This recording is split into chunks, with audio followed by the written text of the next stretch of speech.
નમસ્કાર દર્શક મિત્રો, હું જયશ્રી પરીખ આમોદ તુફાન ન્યૂઝમાં આપની સાથે. તો જુઓ આજના વિશેષ સમાચાર.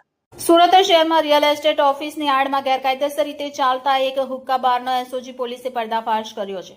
વેસુદના મગદલ્લા રોડ પર આવેલા એરિસ્ટા કોમ્પ્લેક્સમાં 7મા માળે ધમધમતા હુક્કા બાર પર દરોડા પાડી પોલીસે ₹26,550નો મુદ્દામાલ જપ્ત કર્યો છે અને તેના માલિકને ઝડપી પાડ્યો હતો.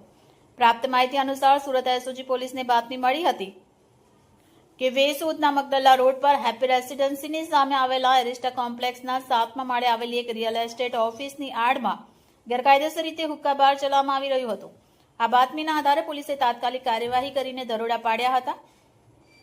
પોલીસે હુક્કા બારમાંથી 6 હુક્કા, 15 હુક્કાની પાઇપ, 6 હુક્કાની ચિલમ, 2 કોલસાના બોક્સ, 150 હુક્કાના ફિલ્ટર, 2 સ્ટીલના ચીપિયા, 1 ઇલેક્ટ્રિક સગડી અને સ્ટીલની હાથાવાળી જાળી સહિત કુલ ₹21,100નો મુદ્દામાલ જપ્ત કર્યો છે. આ ઉપરાંત રોકડા ₹4,450 પણ મળી આવ્યા હતા. આમ કુલ ₹26,550નો મુદ્દામાલ જપ્ત કરવામાં આવ્યો હતો. પોલીસે સ્થળ પરથી હુક્કા બારના માલિક શક્તિસિંહ નવલસિંહ ઝાલાને ઝડપી પાડ્યો હતો.